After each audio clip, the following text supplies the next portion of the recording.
Olá, estamos aqui outra vez para gravar mais um vídeo do nosso canal Guia dos Perplexos, dos Caminhos de Jesus.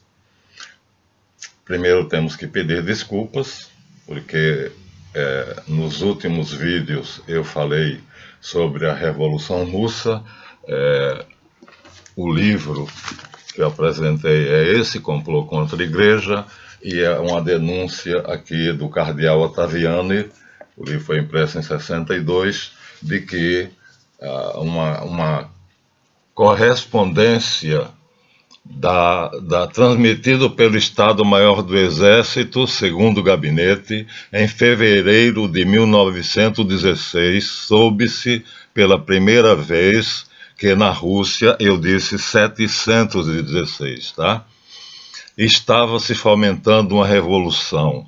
Descobriu-se que se passava, que as pessoas e firmas que a seguir se mencionam estavam implicadas nesta obra de destruição. Jacob Schiff, judeu Ashkenaz, Kuhnleib e companhia, judeu Ashkenaz, Felix Warburg, judeu Ashkenaz, Otto Kahn, judeu Ashkenaz, Mortimer Schiff, judeu Ashkenaz, Jerônimo Hanauser, judeu Ashkenaz, Guggenheim, judeu Ashkenaz, e Max Breitung, judeu Ashkenaz. Então, 1917 foi o ano da Revolução Russa. Me desculpem, eu falei 1717, eu acho que 4 vezes. Aqui está o telegrama que o cardeal Ottaviani conseguiu, não sei como ele conseguiu, porque isso é secreto do exército. Esses banqueiros, na época, Jacob e Loeb, tiveram suas firmas caçadas. Então, os Estados Unidos ainda era um antagonista do comunismo. Mas, graças ao dinheiro que esse banco, todos judeus, emprestaram a Lenin em 1916, não 1700. Em 1917, em plena Guerra Mundial, primeira, então, Lenin entrou na Rússia com tudo já planejado, né, o Partido Comunista, os bolcheviques, matou Rasputin, que era o conselheiro pessoal do czar e da czarina, matou toda a família do czar, acho que Nicolau é o nome dele, Romanov, e aqui Ottaviani nos dá neste livro uma preciosidade, porque é um documento oficial do exército americano. E um desses bancos foi fechado por causa disso. Obrigado e desculpem a falha, que eu confio muito na memória, mas na empolgação da narração dos fatos, eu termino me perdendo um pouco. Então, ali, na verdade, tem a ver com o assunto que nós estamos falando. Voltamos de novo a Moisés, já tínhamos falado dele, mas voltamos a ele, e porque justamente o que aquela turminha boazinha ali, que é quem implantou o comunismo na Rússia, né, União das Repúblicas Socialistas Soviéticas, e Gorbachev em 1999 declarou falido o comunismo, e aí aquelas colônias, todos os satélites da Rússia foram para o espaço. Ontem assisti uma reportagem que foi fome e peste à vontade, porque nenhum daqueles pequenos estados satélites tinha autossuficiência. Então foi um desastre, mas Gorbachev decidiu que ali deveria acabar o Império Soviético e fez eleições livres. O Partido Comunista fez uma eleição interna e foi eleito um dos membros mais confiáveis do partido, né, que ficou como presidente da República, famoso por beber cachaça, e chamou para ser o assessor, daqui a pouco eu lembro o nome do presidente, chamou Putin para ser o vice-presidente, porque lá o presidente é eleito, mas o vice é nomeado pelo presidente. Me vem à mente Alexander, mas não é Alexander.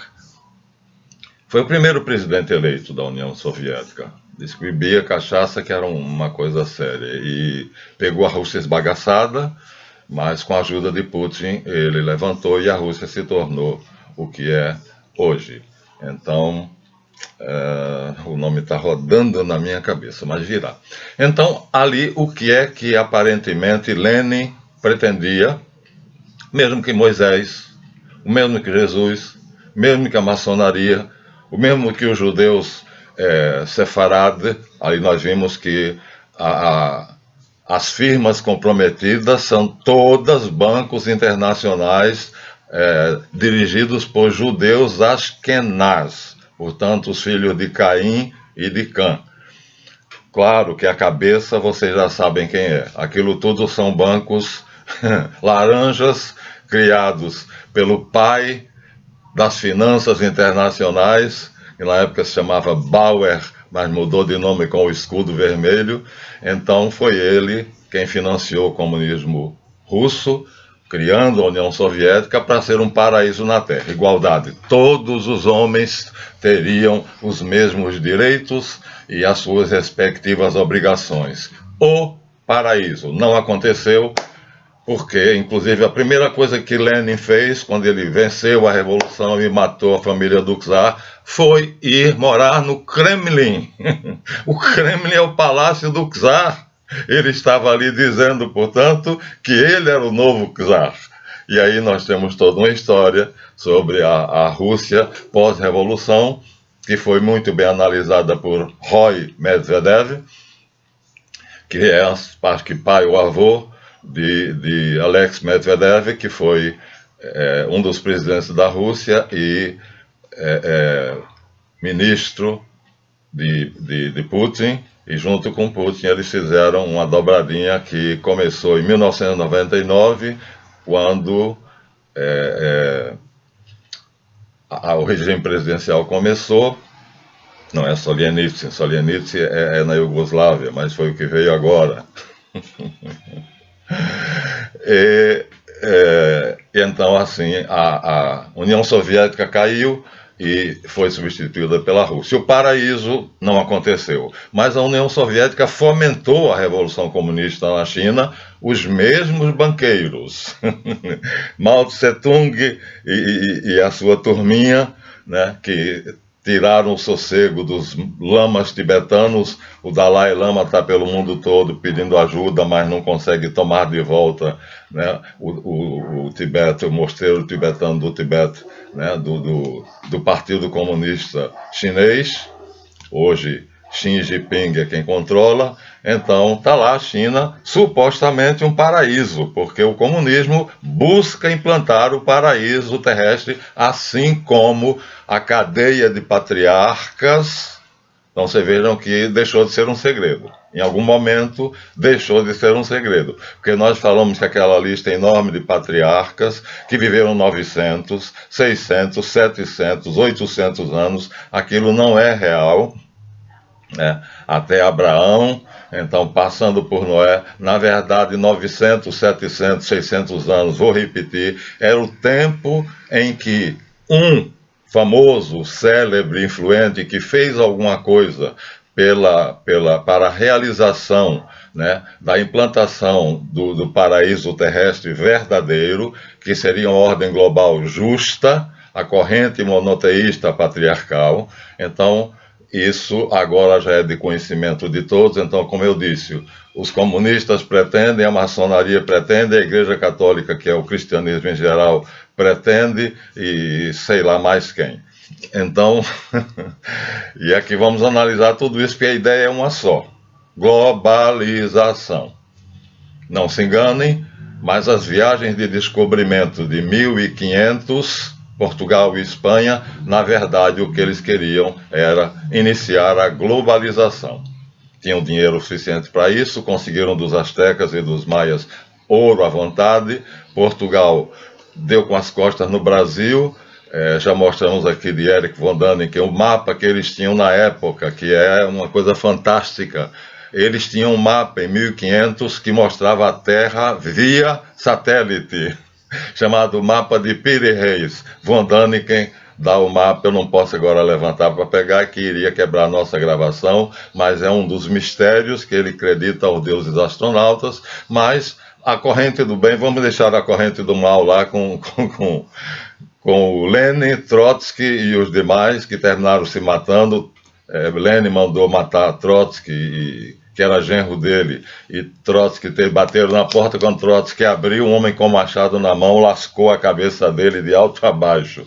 Foi assim que os irmãos, o da Irmandade de Caim, fez com o genro, porque Trotsky estava atrapalhando, queria um tipo de comunismo que era diferente do leninismo. Bom, Marx também como eu disse, faz parte da tríade maldita, que é Beelzebub, Astaroth Beelzebub, Astaroth e Asmodeu, que são os cientistas que moldaram a ciência do nosso século e que fizeram com que nós ficássemos presos nessa matrix de uma ciência falsa, uma pseudociência que já foi derrubada várias vezes, mas nós já estamos habituados a ela e o homem não tem força para sair. Bom, voltando à corrente do bem, chegamos então a Noá, e Noá recebe aquele aviso do dilúvio, que nós já vimos que na Suméria é em que futuro Javé, quem fala para Atrahasis, e depois a epopeia, que era o best-seller da época, passa para os caldeus, e aí os caldeus copiam a epopeia, mas o herói já é Zio Sudra. Depois tem uma nova publicação dos acádios, né? E assim, este era o best-seller da época, que na verdade era a Lemúria fundando. E eu sei porque eu disse a vocês, né? No Gênesis 1, ali na minha Bíblia translinear, tradução hebraico-inglês, a mesma palavra que se coloca para a frase, mas o Espírito de Deus pairava em forma de um pássaro sobre as águas profundas, sobre o abismo das águas, não importa a tradução, a palavra sobre é up on, em inglês. Em hebraico é um Ain e um Lamed. Um Ain parece com o nosso Y, e o Lamed com o Apua de marceneiro, não sei se vocês conhecem o que é. Up on. Pois bem, a mesma preposição é utilizada para a arca.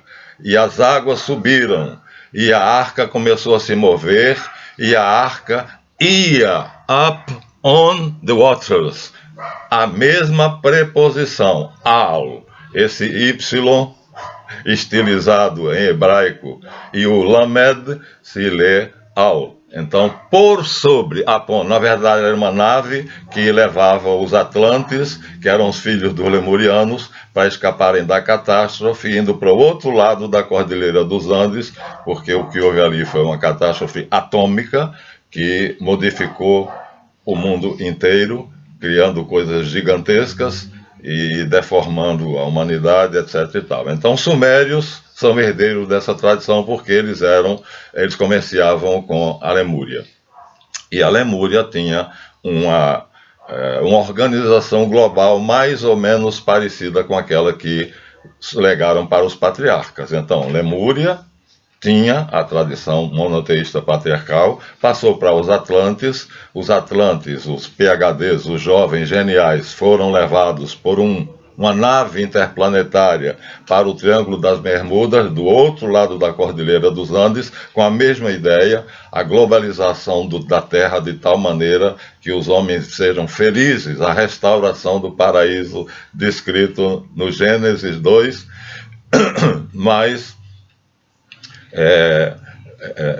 Noé tem Cã, Sem e Jafé, 3 filhos. Cã é mau e quer usar essa corrente para o mal. Os camitas são maus, eles inventam as ciências que vão terminar dando a bomba atômica na corrente dos artesãos e cientistas. Sem é abençoado. A bênção aparece aí, quer dizer, herdado de Noé, porque um punha as mãos sobre a cabeça dos outros, por isso que o Bispo Macedo é um idiota. Ouviu, Bispo Macedo? Você é um idiota. Para ser bispo, você teria que fazer parte da corrente sagrada da tradição que Paulo diz a Timóteo: cuida bem do dom que há em ti, pela imposição das minhas mãos sacerdotais. E aí, quem me impôs as mãos, bispo? Não só você, mas toda a corrente de idiotas que se chamam bispos, Valdomiro Apóstolo e outros estúpidos que acham que são bispos e usam esse título como se a palavra episcopos fosse uma tolice. Você comprou, ganhou, é pelo número de pessoas que seguem você. Não. Episcopos era uma palavra dada a uma pessoa que frequentava o meio cristão e que cumpria religiosamente os seus deveres, como Tito e Timóteo, a quem São Paulo dirige cartas, e que todos os dois foram ordenados, consagrados bispos por ele, e assim os outros apóstolos. Pedro consagrou Lino, Lino consagrou Cleto, Cleto consagrou Xisto, Xisto consagrou Crisóstomo. Idiota e ignorante, vai até a enciclopédia e você vai ver a corrente da tradição até onde vai dar. Até hoje, Francisco, o Papa que está no Vaticano. Qualquer enciclopédia, qualquer uma, é conhecimento profano, é fato, é história. E aí você aparece como bispo Marcelo. Bispo coisa nenhuma. Bispo para suas negas. Então, deixemos esse idiota de lado que acha que tem a corrente da tradição e usa indevidamente a palavra roubada da nossa tradição, porque ele não é episcopos. Então, a corrente luterana tem o direito de usar, porque quando ela fendeu-se ao meio, dividiu-se os bispos, então todos já tinham sido sagrados validamente.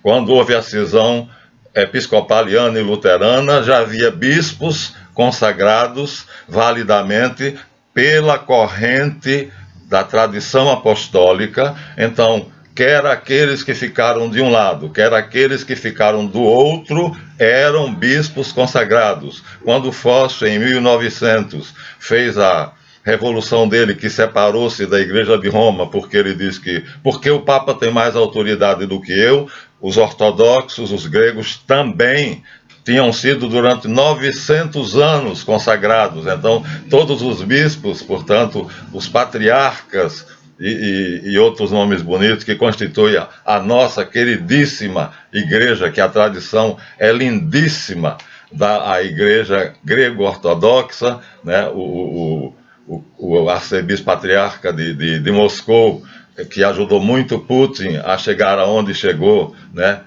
Faz parte dessa corrente tradicional sagrada.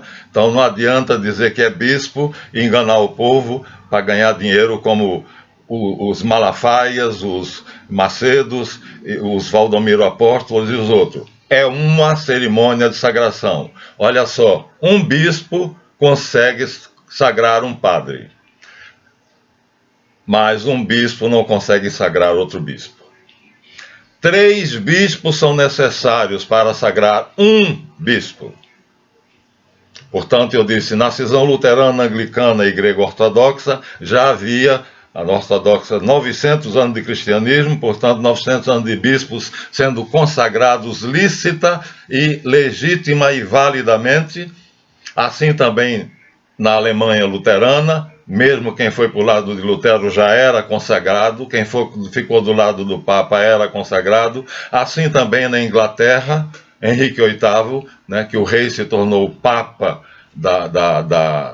da igreja anglicana, mas quem foi para o lado dele, 3 bispos anglicanos consagram validamente um sacerdote anglicano que se torna bispo. Isso é bispo. Ignorante, burro, estúpido. Você não é nada, é menos que nada. É apenas um mercador, né? É um empresário que dirige uma multinacional do dinheiro que Angola está querendo botar vocês para fora de lá agora, nesse momento. Então parem de usar indevidamente, parem de roubar o patrimônio da nossa sagrada tradição. Pronto, chega, não vou mais falar sobre os maus. E aí a corrente do mal se estabeleceu. Macan de um lado, do lado mau, Sem do outro, do lado bom. Mas a bênção, já dissemos aqui, trazia a promessa, que era: você receberá forças Por isso a bênção era Esaú, Jacó botou as mãos sobre a cabeça de José, não, desculpa, de Isaac, né? Abraão, Isaac, de Jacó. Isaac botou as mãos sobre a cabeça de Jacó e deu-lhe a bênção. Quando Esaú chegou e disse: pai, vim receber a bênção, ele disse: já dei, meu filho. Quer dizer, não podia dar a outro. Jacó, teu irmão, me enganou, veio aqui com um cordeiro assado que parecia teu, e então Jacó e a mãe enganaram o pai. A bênção, a imposição das mãos traz uma corrente espiritual chamada o Espírito Santo de Deus. O poder de Hashem, o seu divino Ruá, que vocês que só querem dinheiro enganar o povo, apesar de muita gente se salva porque acredita em Jesus Cristo através da pregação de vocês. Então, eu acho que Deus quer que nós católicos soframos esse castigo. Para nós é um castigo, então que vocês usurpem esse título, mas os seus crentes não têm nada a ver. Não estou, portanto, condenando a igreja evangélica, estou condenando os falsos pastores que não são bispo coisa nenhuma. Podemos chamar profetas, né? Por isso que nos filmes da Record, os profetas são exaltados, porque além de fazer propaganda da igreja, dos pastores protestantes, ele faz propaganda dos profetas nos filmes antigos, porque o que vocês podem se dizer é profetas, surgidos do meio do povo por uma vocação especial que Deus despertou, aí eu aceitaria, tá? Aí eu aceitaria. Então seriam profetas. Bispos, não. Pastores, tá bom. Eu posso dizer que eu sou pastor de 200 alunos, 200 pessoas que confiam, né, no que eu digo e procuram seguir as minhas aulas. Então, de qualquer maneira, então Cã vai se opor a Sem. E Jafé vai ficar no meio, mas protegido por Sem. Agora, uma coisa interessante. Então, a bênção, a unção, trazia alguma coisa sagrada. E aqui nós temos um alfabeto angélico, segundo a sagrada tradição, né, chamada magia por papos, né? Então, trazia a compreensão da linguagem dos anjos, que a Canção Nova diz que fala a língua dos anjos, e eu não partilho, não comungo dessa ideia, porque Paulo diz, quando um falar, os outros calem a boca. E lá é blá blá blá blá blá, todo mundo de vez, e Paulo diz que haja ordem, porque Deus é um Deus de ordem, não de desordem, e ninguém fale em línguas estranhas se não houver quem traduza. Eu participei de um culto pentecostal e o meu coração era puro, e foi. E lá um grupo de 15 pessoas que queriam criar uma igreja pentecostal separada. Em determinado momento, uma pessoa começou a falar numa língua estranha. E eu recebi a tradução. Ele falava e eu traduzia. E eles ficaram perplexos, boquiabertos, porque eu entendia tudo em português. Ele não falava inglês, não falava francês, não falava holandês. Ele falava uma língua completamente desconhecida. Aquilo era a língua dos anjos.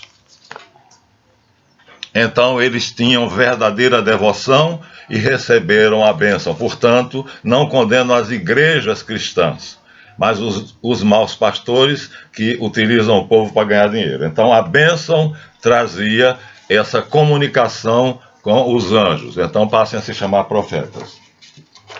E isso aqui, então Abraão, Isaac e Jacó tiveram esse dom. Então, um dos nossos autores chega a dizer que Abraão foi o maior médium da humanidade, sensitivo, paranormal, porque ele teve conhecimento de toda a história do povo hebreu. Numa determinada cerimônia, diz o livro do Gênesis, Abraão faz como Javé mandou, pombinhos e rolinhas e cabritos, isso e aquilo, arruma, faz uma macumba ali que é uma magia pesada, que ele mesmo depois fica tremendo de medo, e ao cair da tarde, então uma grande escuridão o envolve, e ele cheio de temor, ouve uma palavra dizendo: Javé, Javé, misericordioso até a 7ª geração e justo até a 4ª geração. E aí Javé faz ele ver. Ele cai num sono, num êxtase, e Javé faz ele ver toda a história do seu povo, dos seus descendentes, porque ele duvidou. Como é, Senhor, que eu poderei ter certeza, olha só, o homem da fé pedindo a Deus certeza, de que meus descendentes possuirão a terra. E Deus diz como fazer lá a macumba, ele faz, então é um rito antiquíssimo, que está descrito na Bíblia, e que eu jamais me arriscaria a fazer aquilo, embora eu seja um sacerdote mago. De qualquer maneira, então a bênção vinha acompanhado de poderes especiais. Elias fazia vir fogo do céu. Trancou o céu e não choveu durante 3 anos. Orou e choveu. Davi, apesar de todos os erros dele, os salmos que ele compôs, que não são 150, porque alguns salmos são dele e outros não são, então, tudo ali são profecias. Então o espírito da profecia estava sobre o rei Davi, apesar dele ser guerreiro, derramar sangue, apesar dele ter aquele fraco por mulheres, mas só teve 8 esposas, a lei permitia que ele tivesse 10, ele se satisfez com 8, porque a todas ele amou, só rejeitou a filha de Saul, porque disse que ele estava se humilhando diante do povo, quando ele veio trazer a arca para Jerusalém. Então a bênção trazia o conhecimento de um plano, restaurar o paraíso terrestre e o conhecimento de uma ciência que nós chamaremos aqui de teurgia, mas na linguagem comum é chamada de magia, que permite o contato com os anjos. Salomão deixou livros, segundo se diz, as clavículas de Salomão, que tem esses sinais, e nos livros de magia, Tratado de Ciências Ocultas, ABC do Ocultismo, nós temos lá alguma coisa a respeito. Então, de qualquer maneira, nós estamos em Cã e Sem, já vimos isso. Sem luta contra Cã, mas eles se estabelecem, os camitas e os semitas se estabelecem, e dos semitas vai nascer Abraão, o hebreu. Então, sumérios, acádios, misturados formam os caldeus, assírios e babilônios. Abraão vem de Ur dos caldeus, semita, e Melquisedeque vem de um santuário monoteísta da Babilônia, capital da Caldeia, a cidade maravilhosa, que os judeus ficavam escandalizados porque o culto à deusa Istar era orgiástico, era o carnaval do Rio de hoje. Ainda ontem eu estava falando aqui com a minha esposa, essas alegorias, é o maior teatro do mundo ao ar livre, o mais belo, mas infelizmente que nós não temos mais a inocência que aquele povo tinha de celebrar aquilo para agradar a deusa da fertilidade, porque o sacerdote, no momento top da festa, que se chamava Festa do Ano Novo Babilônio, ele tirava a roupa da esposa e transavam em cima do carro alegórico dele. Isso era a ordem de que o povo fizesse o mesmo, a orgia, portanto, era geral. Eles acreditavam, contudo, que aquela energia sexual emanada do povo todo transando era recolhida pela deusa Istar, Astarte ou Astarteia, e era distribuída pela terra, pelos campos, pelos animais, pelos homens, e tornava férteis as mulheres, o gado, né, os quadrúpedes, os animais e a terra, os vegetais. Era essa a crença deles. Então, no fundo, eram inocentes do que faziam. Era uma fé. Enquanto que quem faz o carnaval hoje sabe que está de sacanagem. E que sabe que pode sair contaminado de AIDS, de gonorreia, ou seja, do que for. E as menininhas de 15, 16 anos, no dia seguinte, serão prostitutas. Bom, de qualquer maneira, ligando agora a Babilônia, mostrando que Abraão era semita, Sadeque também era semita, mas ele vai, na Palestina, ele vai usar o nome de Jebuseu ou Jebusita. Os dois se encontram. Então Abraão gerou Isaac, entre aspas, Isaac gerou Jacó, Jacó gerou José, que foi o vice-rei do Egito, e se gerou aí, você sabe que são anos e anos, gerações e gerações, até que de Isaac, Jacó, de Isaac até Jacó há várias gerações. Jacó é o que é digno de figurar, de ser escrito, mas não é pai e filho.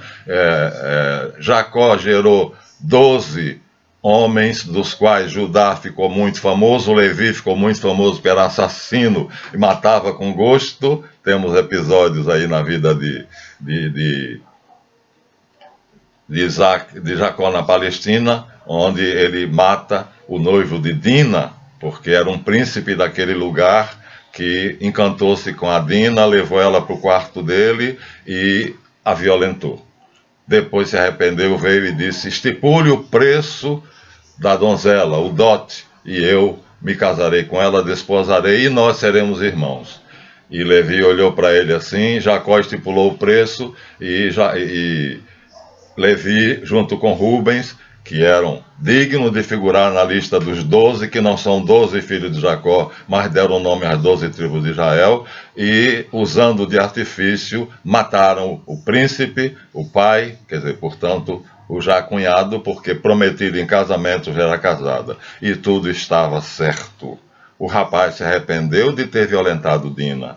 Era um moço bonito, era um príncipe da cidade, e decidiu pagar o dote, casar com ela e tê-la como esposa. Ela seria uma princesa. E esse besta estúpido mata o filho, o pai, os homens de confiança, e faz um estrago na cidade. Pois bem, Levi. É esse Levi que Moisés e Arão descendem. É desse Levi, o assassino. Mas teve a bênção. Nós não podemos criticar os caminhos de Deus. Então, ele teve a bênção. Mas a bênção por excelência, quem figurou na linhagem sacerdotal da bênção patriarcal foi José, que, como eu disse, no Egito, ele mostrou que se tivesse mais poder, faria mais ainda, né?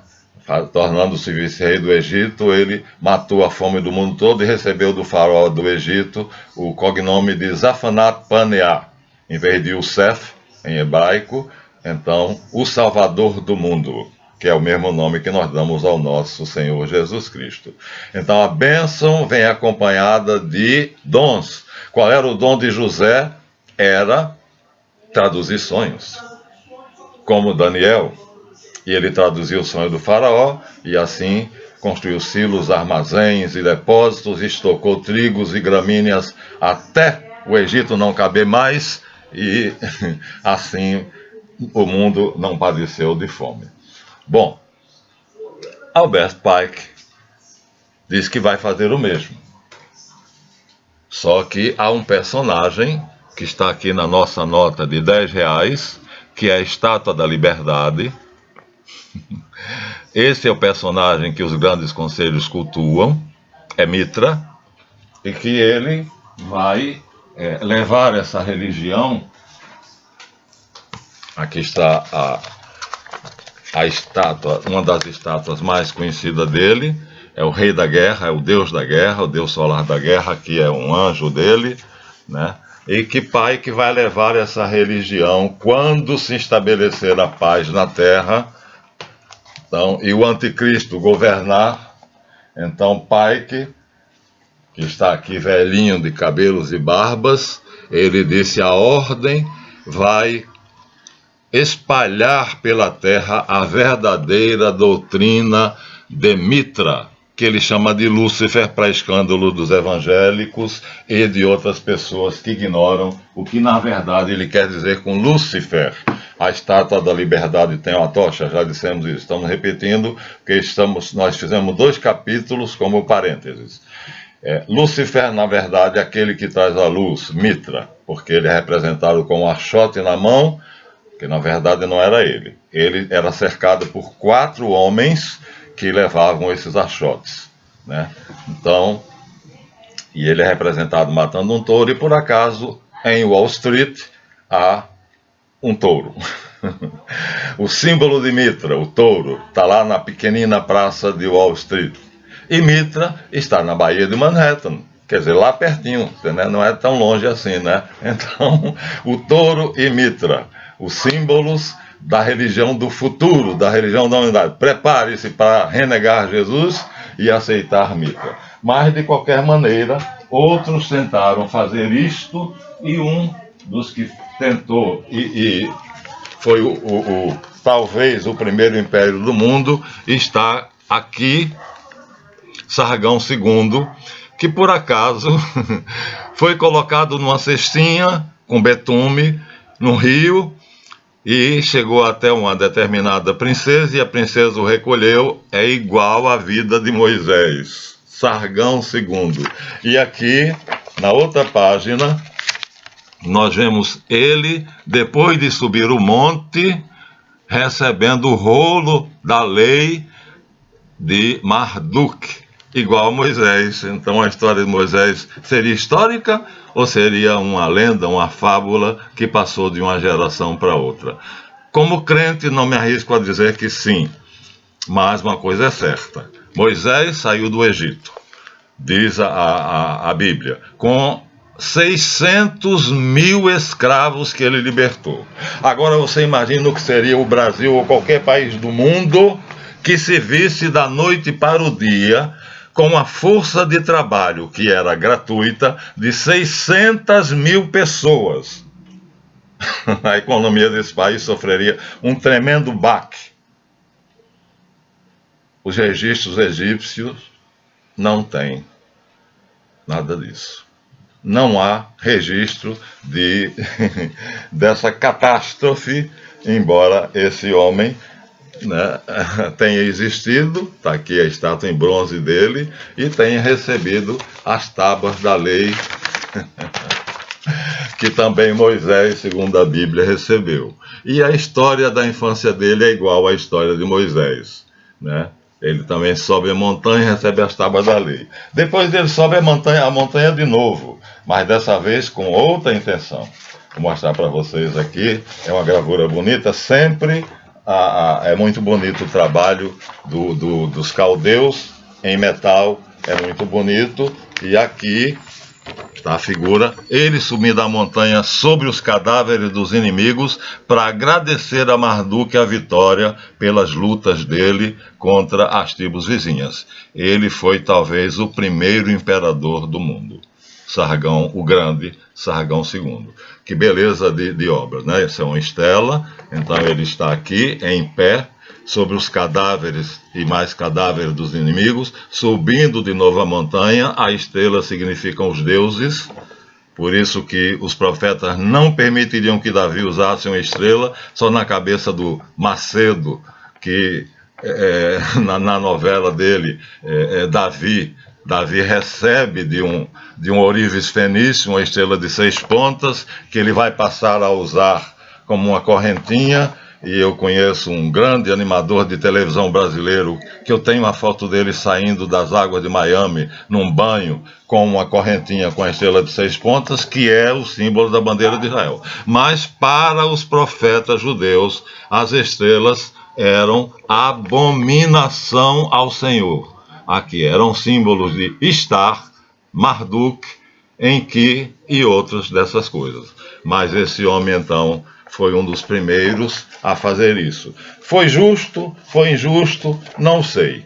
Eu sei que o Egito não foi. Aqui nós temos o faraó que foi morto porque queria implantar o monoteísmo. Ele teve acesso ao segredo. Akhenaton, Amenófis IV. Ele foi batizado com o nome de Amenófis IV no Egito, mas ele tem uma barriguinha aqui, ó, tem uma pochetezinha aqui. Mas ele decidiu abraçar a tradição patriarcal monoteísta, fez uma revolução, e os sacerdotes, percebendo que iam ficar no prejuízo, porque o Egito tinha 2 religiões, uma esotérica com S, a dos sacerdotes, né? que era exatamente o culto a esses poderes, né, ao que nós estamos ensinando a vocês com o nome de alquimia, uma ciência secreta que era meio ciência, meio religião. Já disse que eu vou chamar teurgia, mas eles chamavam de magos, né? E dois deles se defrontaram com Moisés, Jamnes e Jambres. Mas o Egito tinha o segredo, porque José esteve lá e fez, mas que nós saibamos, nenhum outro faraó, esse parece que ou tinha pele negra ou foi feito em diorito negro. De qualquer maneira, o que os faraós do Egito queriam era mais. Era que o reino deles se tornasse cada vez mais próspero, cada vez eles governassem mais gente.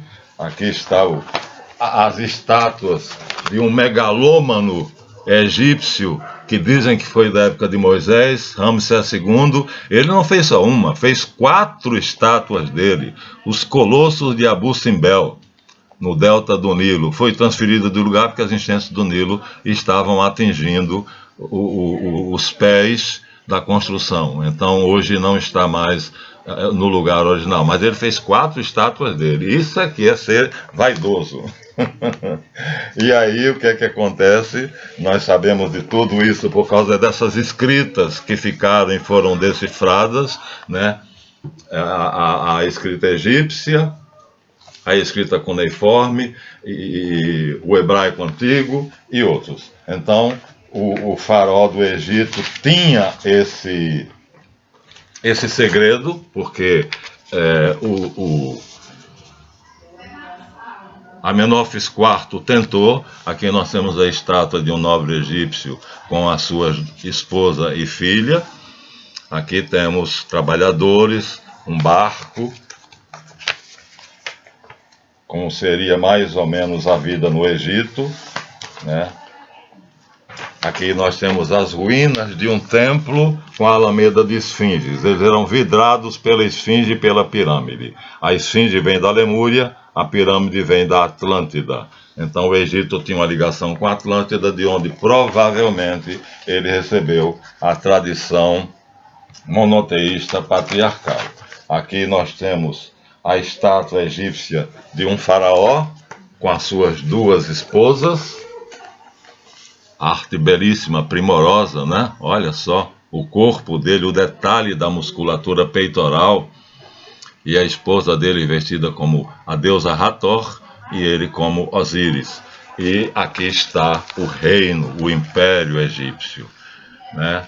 Do Baixo Nilo, das cataratas que formam o Nilo, subindo até o delta, ou seja, onde o rio deságua no mar. E aqui um pedaço do Monte Sinai, onde Moisés, fugindo, teria vindo para aqui. Mas temos que pensar em tudo isso. Olha, um país desse tamanho, que usava nas suas capitais todas trabalhadores, que formavam, segundo a Bíblia, o relato do Êxodo, 600 mil homens, 600 mil, diz a Bíblia, que Moisés tirou do cativeiro e levou para a liberdade.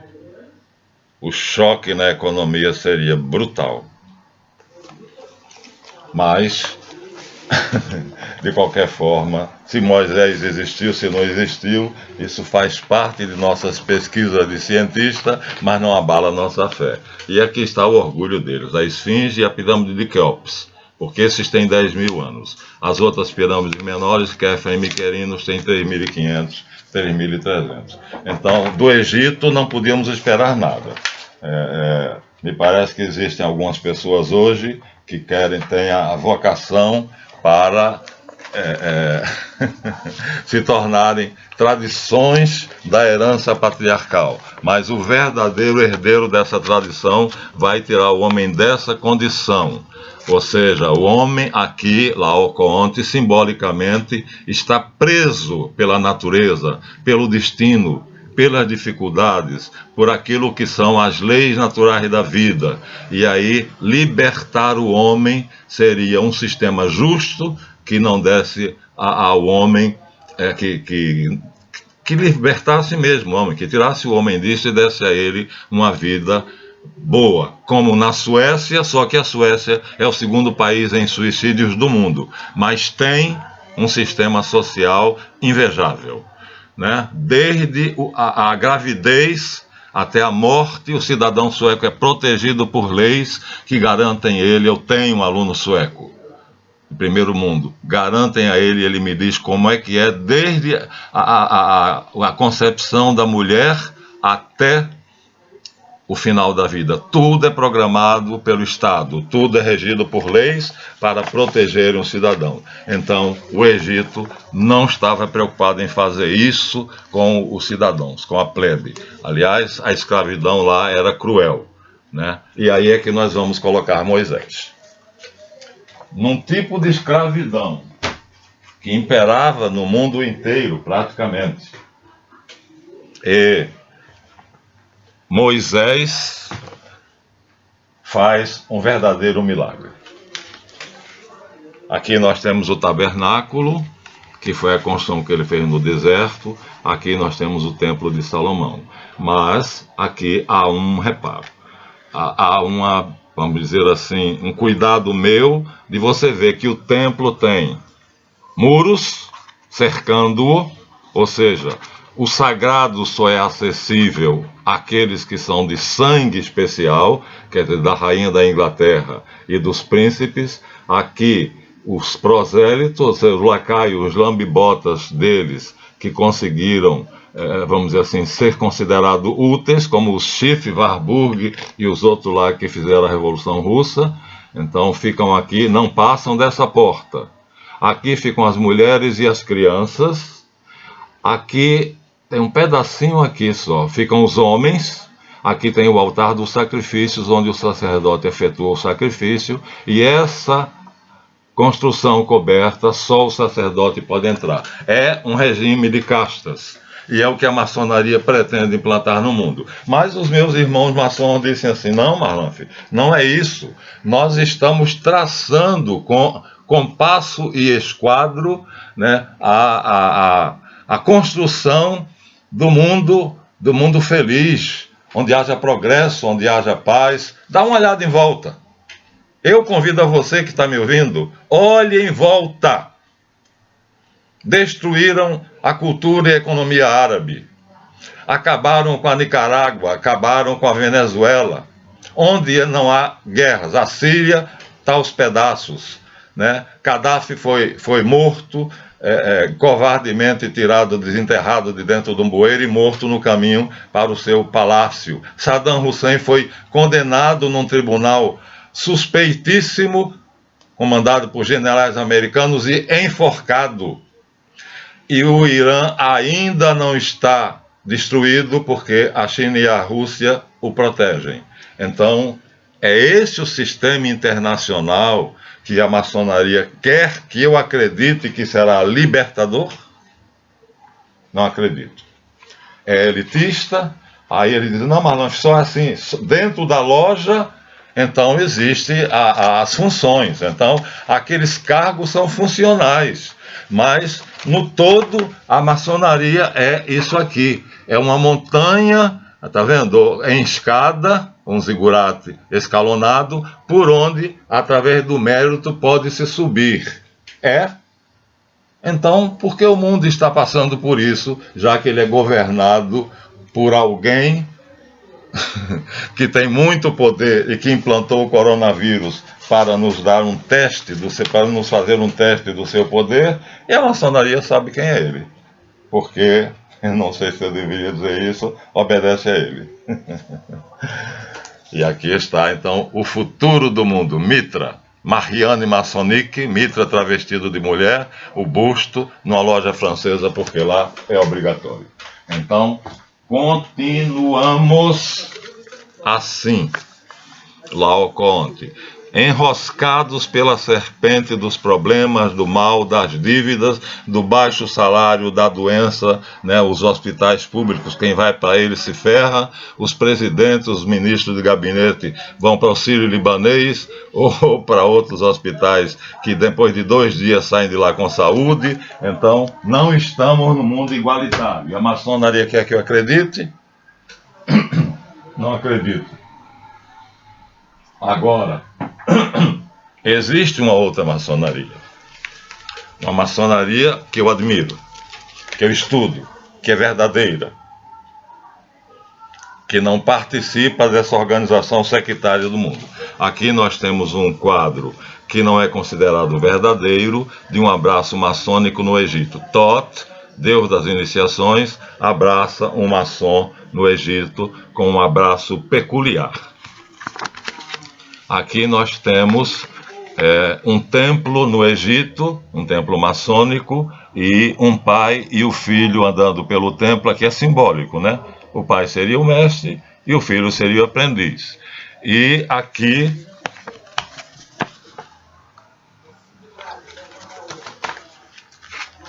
nós temos o que justifica a maçonaria feminina. Olha só, Triptólemo está aqui em pé e Deméter aqui está batizando ele.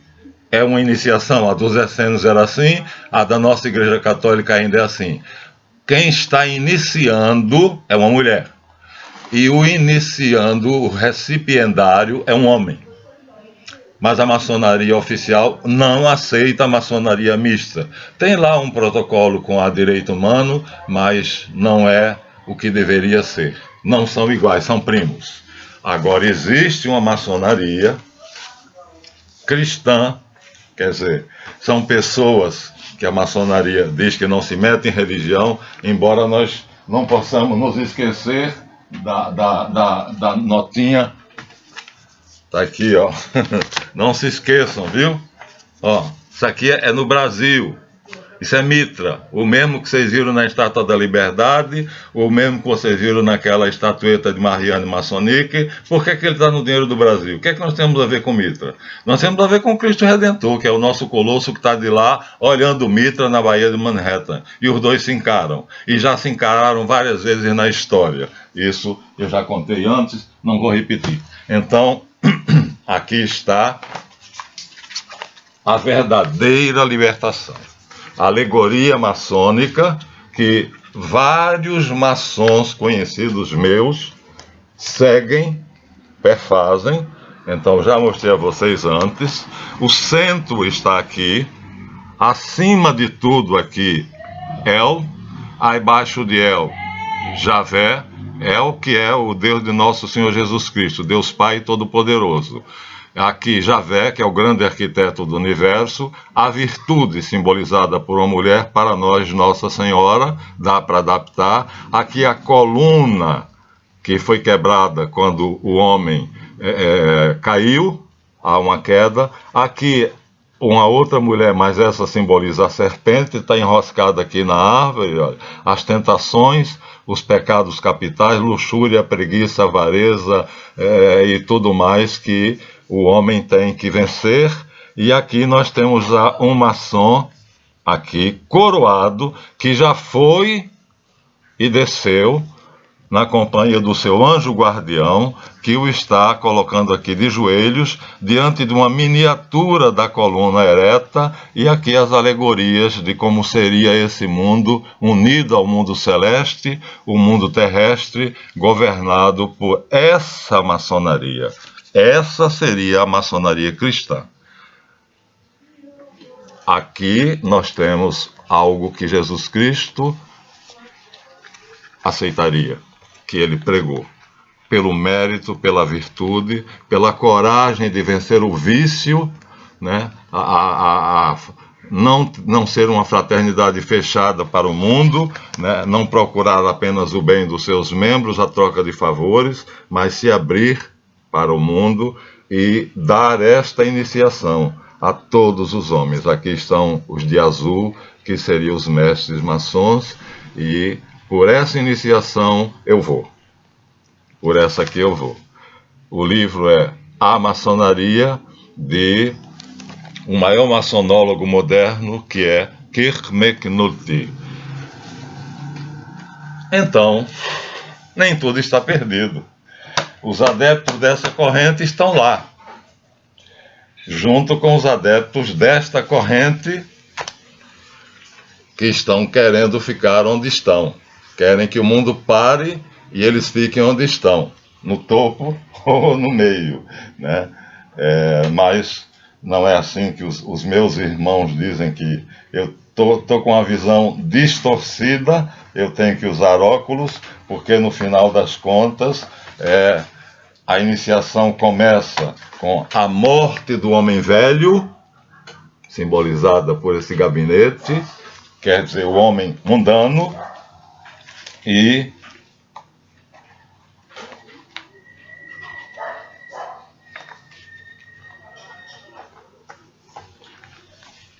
através das prescrições do livro da lei, você chegar ao sacerdócio, porque seria um sacerdócio, fazer o bem, adquirir a virtude, mesmo que não seja vestido de sacerdote, seria um sacerdócio no templo da virtude, que aqui era o que Napoleão frequentava. Napoleão era maçom, sabiam? Então está aqui. Nem tudo está perdido, então temos... aqui eu estou passando para vocês essa ciência, alquimia, e ao mesmo tempo as nossas lições, como essa de hoje, né?